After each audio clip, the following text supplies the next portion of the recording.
we gotta go karaoke singing, Oh, one of I'm these with that. times. And I'll show you up. Okay, okay, okay. I'll take you up on that one. Yeah, because I don't know, man.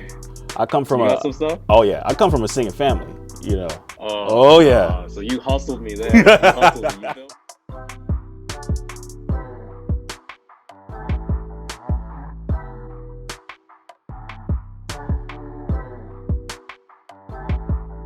All right. First, Corey, how's this season been treating you? Yeah, I mean, it's been tough for sure. I mean, not even just like our field, like across the globe, really everyone's had like a rough 2020. So ours is no different, no exception. So it's a lot of hurdles to tackle, and just we've had games where we didn't have practices beforehand, and you're seeing your teammates for the first time in a couple of days, and you're about to go out there and play and try to win a game. So it's been definitely unusual obstacles that I have never faced in my career.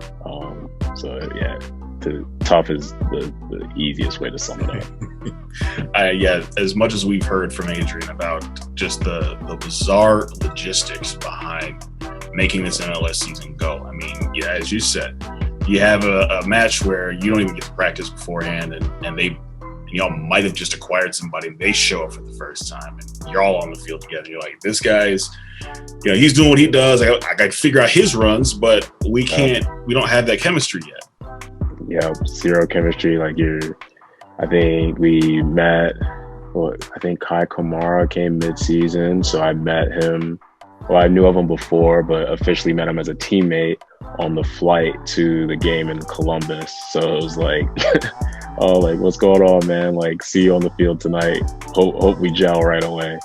And then, yeah, like games getting canceled. There's one game I was taking my shower before getting ready to get dressed and go to the stadium, and you get a text. Yeah, game's been called off. So it's just been everything that you can imagine to make it a difficult season has happened. Yeah, I mean, there's the virus, there's injury, there's the travel situation, even that Adrian made a lot of. I mean, I know that's hard on you guys. Yeah, never easy to travel the day of the game. And yeah, the days are super long because you're traveling right back, and you're trying to see how your body's doing. You're trying to hydrate because you get a little bit dehydrated traveling and everything. So it's definitely something I've never experienced before. Yeah, I remember it being like a 2-week stretch. They just kept sending y'all to Texas. Yeah. And not only the travel, so it was like a 2.5-hour flight, but we're also talking about like climate change and like difference in heat, and it's super humid down in Houston, and we come back here, and I was telling, because I have friends in Dallas, I was like, yesterday we're training in sweatshirts because it's 60 degrees, and now it's 95 in Dallas and hot and humid. So it's like, you guys have a little bit of a home field advantage, just to say the least. Yeah, I mean, like I said, Adrian, clear, like he was professional about it for the most part. Well, he's very much like, man, this whole thing is absolutely bananas. Right. I mean, at the end of the day, you still have to just like go out there and try to win the game, and like the fans want you to go out there and win. The owners want you to go out there and win. And, you're competing. We're all competitors. Like, you gotta like. The excuses are there for sure. Like, they're not hard to find. But once the whistle's blown, you're like, all right, like, let's try to get these 3 points. Like, yeah, it's hot, but I don't want to lose today. So you just try to make it work however it comes. Yeah. So you guys have, and obviously to go from the Orlando situation back to the general format, and now to have made the playoffs. Does it feel like any form of payoff, or does it feel like we're only just now getting into the real work? In the moment you're like, all right, like there's a new mission to take down. It's playoff time, win or go home. Like all the old phrases that you hear surrounding playoffs. But then you also have to look back, and we've had a good season. We finished 4th in the West despite injuries and everything we just talked about. We did well down in Orlando, finishing the semifinals. So, yeah, of course, right now we're going to be like prisoners of the moment. We're trying to go and, tackle this game on Sunday, and, get another win at home. But I guess once the season's done, hopefully that's in mid-December, we can sit back and reflect and like say, we had a good year. Yeah, the other thing that we think about now is the role of the athlete in society, and as it has continued to evolve,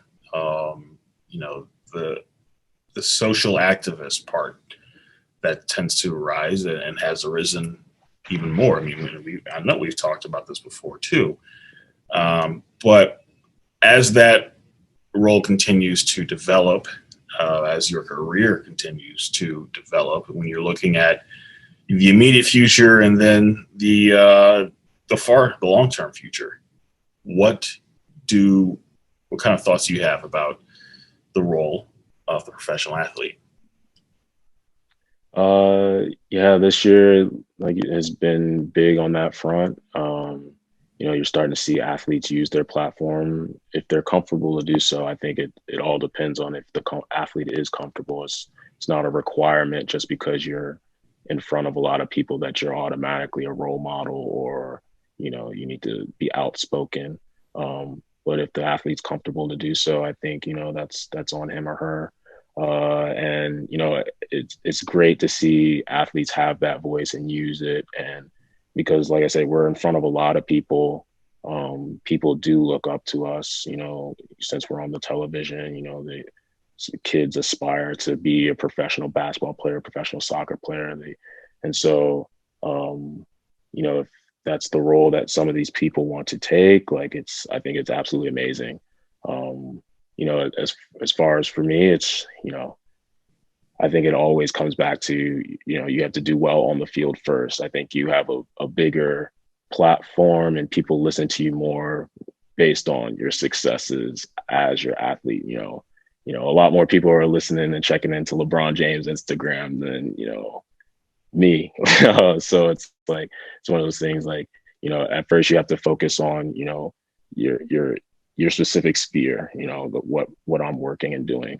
And then beyond that, I'm not reinventing the wheel here. There's people that are activists and who have, done the hard work and made the right connections and have thought about what's the best way to accomplish X, Y, or Z.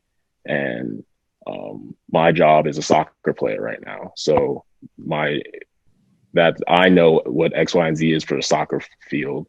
It's not like I know what X, Y, and Z is in the political sphere. And so maybe it's just amplifying the voices that I hear that are doing amazing work. Just trying to help them as much as possible, pass resources on to them, or, making sure the club helps them out in any way possible. So there's a lot of avenues for players to do something, but I think it's more of an assistance role versus being the key guy trying to come up with groundbreaking legislation or something like that. So it's going to be awesome. I think it's just beginning. We have the Black Players for Change within the MLS. And, we got the ball rolling and, we're about to finish up our first year. And I think there's some exciting things to come from that group and from a lot of players across multiple sports in the future. Yeah, funny you mentioned LeBron. It's almost as if he's trying to put him himself in a position to be a face of the movement. Not necessarily the face, but a major face. Which, given his reach, would make some sense. Right. But everybody can't do that, and everybody probably should not do that. 100%. But I spoke with Chris Wright a few weeks back too, and he had mentioned all the way up and down the organization, roster, staff, and everything like that. There was the desire to engage voters. There's the desire to, affect some social change, and the desire to be responsible community members. How did those conversations go from your perspective? I think they went well. I think they can always it's difficult now that we're in the thick of things in playoffs and especially with COVID, because a lot of the things we want to be like hands on. So like as a player, maybe we go down to a school and mentor kids or talk to them. There's only so much you can do via like a Zoom meeting or something like that. So given the current times, it's difficult to have as big of an impact as we would like. Whether that's bringing kids in and watch us practice, or like I said, visiting schools, visiting different organizations. It's just difficult at the moment. But I think we're laying the groundwork to, once we get through this pandemic, to be able to come out on the other side and be able to affect real change within the community. We're saying the right things and trying to get the right ideas out there. It's going to be a big planning phase. And you rather that than to just jump in and maybe mess things up even more. You're trying to figure things out on the fly. Like no one wants that. So I think we're doing a good job. And hopefully once, in the off season, once soccer is put aside and, us players can maybe put more focus towards, how maybe we can help the organization in different avenues. It's definitely a little bit tougher now during the season. But once off season happens, I think we can start, really making some differences. Yeah. Curious to know what you're thinking about this. I just thought about the other day. We've all been sort of living under like constant threat. You have a viral pandemic. You have, again, we're still understanding and figuring out how racism is continuing to affect people, sexism, all sorts of other things as well. And then, tension around an election and knowing that the election is basically over, that bit of tension kind of goes away. I don't know, like I sort of felt a weight lifted when the thing was just over and done with. I was like, okay, this happened. It is off our plate now. We can deal with whatever else we've got to deal with. And I was like, okay, I feel like that is one less thing that is threatening my existence today. Yeah. Which is an interesting. I don't know how you feel about these sorts of things, but it was something interesting to me, I guess, earlier. Yeah, a little bit lighter stress on you. Didn't even want to watch the news honestly after election, because I knew, hearing the reports that it wouldn't be figured out on that Tuesday. So it was like, why am I consuming this 24-hour news cycle when I don't have to be? So I spent that night, watching movies, watching TV, doing anything but checking in on, the random news channels. Yeah. But yeah, like you said, it has been a very stressful time on all fronts. But to be honest, even though I guess we're past the election, there's still so much work to do, because you're mentioning, the other fronts are so, racism wasn't solved just because of one election has transpired. COVID didn't go away just because the election's over. So it's those these other issues are so pressing that they're still around. And you just got to take it day by day. That's kind of my mentality with it, is just take it day by day and try not to stress too much about it. It's easier said than done, but just we'll figure it out eventually. I was hanging with my girl that day on election night, and I also knew, I was like, oh, this isn't going to be, like, they told us they're not going to have an answer Tuesday. We don't necessarily need to be tuned in to like, well, let's project why we can end up in this situation versus that situation. I was like, or could watch a Bond movie. Yeah. Or we could do that.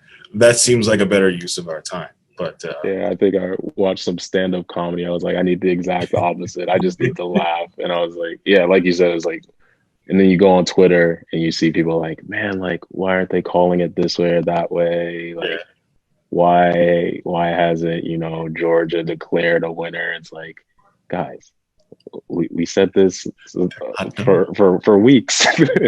Remember the plan. Remember what was said. Yeah. We knew that was going to happen. Yeah. Oh my gosh. But yeah, we can talk a little bit of playoffs. I know you guys are going back into it. I know you are, I think a higher standard has been set, given what you guys accomplished last season. What are we looking for this time around? Yeah, we're just going to tackle one game at a time. You know, we have Colorado coming through, and you know, we just played them a few weeks ago, and you know, beat them 2-1. So hopefully, we send them packing and end their season. You get a little pride in that you're ending people's seasons now, and you know, I know some people on that team, and you know, they're going to come in hungry and fighting, and you know, they're a team that had their own adversities this whole year with the amount of games they've been canceled.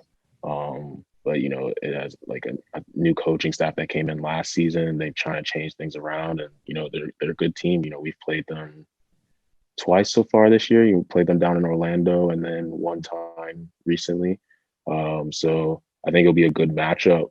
But you know, hopefully we get the upper hand again this weekend. And yeah, after that, not even looking past this game, because it's, you know, like it's win or your season's done, and you're on vacation, and you know planning for next season. So hopefully that planning is done, you know, weeks away. I still have weeks left in this season. That's kind of my mentality. Yeah, I like it. We were first sort of introduced to the agreements made between clubs when trades happen. So we didn't quite understand right away why you guys got Kai and then could not use him against Colorado. Yeah. It's like, after Adrian explained it, we're like, I guess, but like, there's no other American sport where this happens. No, that's a strange one for me, because that's usually only done with loans. So like maybe your loan, you're not able to play against, you know, your parent club. But I had never heard of that for a transfer. So I was shocked as well. I was like, man, maybe we didn't read the fine print within the trade or something. They see Colorado snuck that one in there. Yeah. So yeah, it was something I hadn't heard of until I remember Kai mentioning that it was a possibility like a couple days before. And I was like, oh, what do you mean? Like, you're not loaned here, like you're our player. But yeah. Crazy. Yeah. It is crazy. It's like, I mean, yeah, it takes him off the field entirely, which however that falls. But at the same time, it's like, I don't know, it's done more in Europe. It's done more overseas. But yeah, for us to have seen it here is just like an eye-opening thing. Like, strange. What? You mean you can't use it? Like, it's like I just traded for like Anthony Davis and I got to bench him for like a month. Like, what am I supposed to do? Yeah, why'd I get this guy? Yeah, we clearly see something in him enough. Yeah, it's like clearly see enough player. What do you mean? No. Right. Which, you know what, I imagine that adjustment's gone well though. Seems like it. Yeah, it's gone well, and you know, he's on his international duty, so I wish him the best with Sierra Leone. I think they got the tie today against Nigeria. I know it was tied at one point. So yeah, just wish him the best, and you know, we'll be waiting for him when he comes back. Okay. So with everything that's gone so far, I know once you get through to the reflection, I'm sure you'll have a better answer on this, but what some of the things that you've learned from this season that will benefit your career? Yeah, a big one is just, you know, my mental strength, and you know, I've worked a lot on the mental side of the game, and just for life in general, just because it helps you off the field as well. So that's probably been the biggest takeaway from 2020 is, you know, finding ways to create some mental space, whether it's, you know, blasting some music in my room, you know, singing along, realizing when I'm too stressed and just need to take a break and, you know, put on something to laugh at or something easy to watch. And I think that's really helped me out on the field as well. You know, I've done some mental training to, you know, help myself be the best I can be on the field. But like I said, it's also carried to stuff off the field and made me a better person. So I I'm really proud of that work for 2020, and I'm definitely looking forward to taking that with me, for the rest of my life. Really. Mm-hmm. So you like to sing some stuff, sing along with what do you Yeah, yeah. you got? I got some tunes. I'm ready for karaoke night once this pandemic's done. Okay, what's your go-to? Ooh, go-to karaoke is "Ain't No Mountain High." I mean, that's a classic. That gets the Yes. That gets the crowd going. Yes. But I got some other gems. I got some Okay. other, we got to go karaoke singing, one of these I'm with times. that. I'll show you up. Okay. I'll take you up on that one. Yeah, because I don't know, man. I come got from some stuff. Oh yeah, I come from a singing family. Oh no. Oh yeah. So you hustled me there. You built me up. You built me up thinking I'm the guy, but you're really the guy. I don't sing that much, but I'll tell you this. So my pops sings a lot. We came up in the church. Yeah. Man does the singing there. I got an aunt who was Miss Mississippi. Her talent was singing. Her sons, actors and singers. I mean, it's all over the family. Yeah, I feel hustled. I want to retract my statement. Hey, it's not even a competition. It's just doing the thing and enjoying. Just for banter, right? For fun. Yeah, it's enjoying it. It's enjoying yourself. So yeah, I don't see it as a competition necessarily. Right. But the loser has to buy drinks. Hey, you know what? I'm good with that. That works for me. All right. That works for me. My gosh, man! You guys have been. I've enjoyed watching this franchise. You guys all together. I mean, I think you're probably the ones I paid the most attention to personally. But just the way you guys have evolved from the last few years to now, seems like the sky's the limit with where you guys want to go. Yeah, it's been unbelievable. I mean, I've been an outsider looking in before this season. So my first year in the league was 2017 when Minnesota was just starting up. So it was not the best of first seasons for this organization. Just watching, it's tough as an expansion team, but each year they've taken massive strides and, make it to the Open Cup final last year. They were a formidable team to play against last season, and to join them this year. And, we've done great as well this year. So like you said, it seems like every year we've taken steps forward in the right direction. And yeah, interesting. This season's not done yet. So definitely don't want to say like we're, it's done and dusted. We've accomplished everything that we can do this season, but, the future's bright for this club. That's good. Yeah. You mentioned about the mental parts of stuff. I think that is so important. I mean, we've gotten to a place just overall where it is something that we talk about, especially among people in your field. The pro athlete is looked at so much as an entertainer, has been historically, that we don't think much about what goes on in your head. And I mean, that's which I guess the journalism part of this is I want to know everything that goes on in your head. Yeah. More or less. But I mean, and I had the same things. Like, I remember when all of this started, I think I had a panic attack, which I've never had before. I was like, this is unusual. And then I was a lot more careful about what was going on in my own head, what I'm consuming, what I'm hearing, what I'm listening to. And the work that we are able to do on our own minds, it can't be overstated how important that is. Yeah, I mean, I think everyone needs to go through some sort of, mental, whether it's, meditation, journaling, talking to a therapist. There's so many different ways. There's a lot going on. You're always thinking, and like you say, you can kind of go down a little rabbit hole.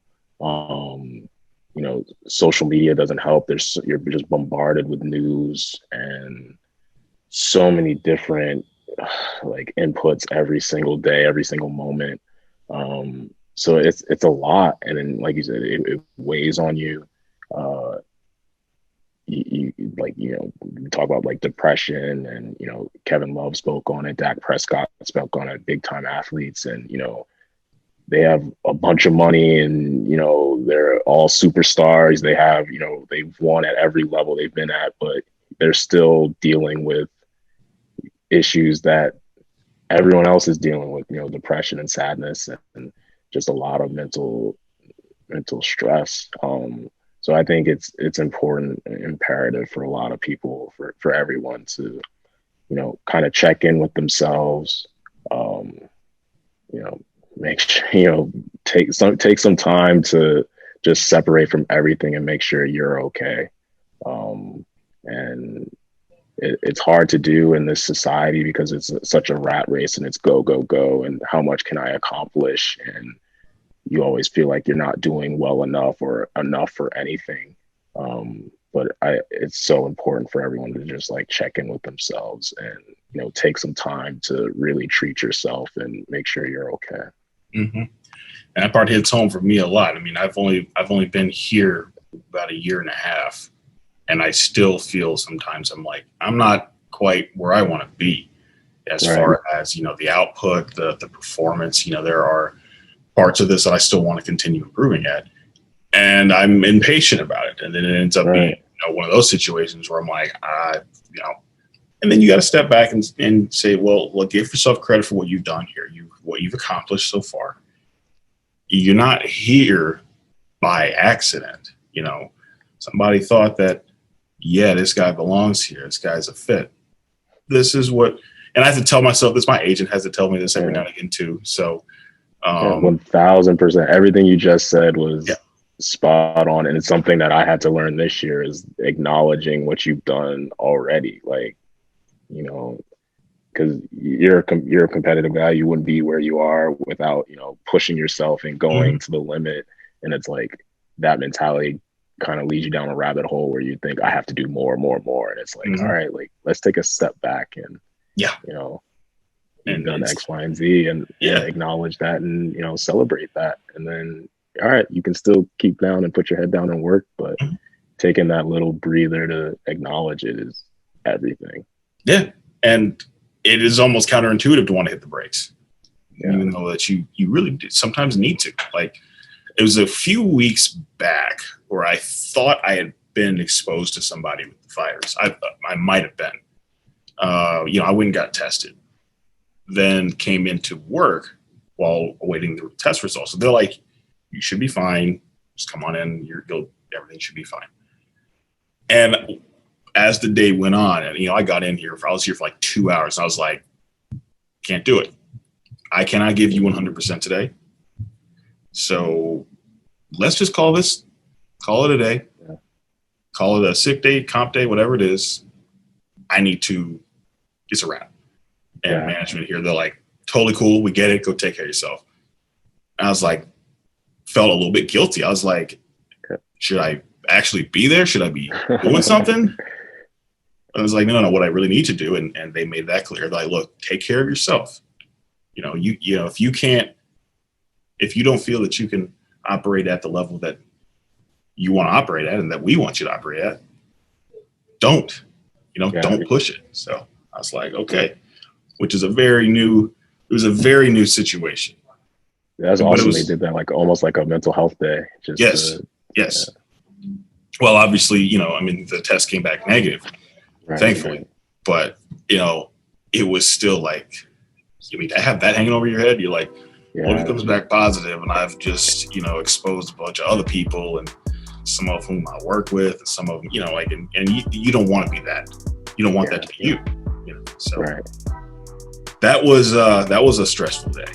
But again, this whole thing is, I think, a kind of a journey that once we have been able to, you know, look at it from the other side and appreciate it, we'll be able to, I would hope, be better for it. Hopefully. So, what else has been on your mind lately?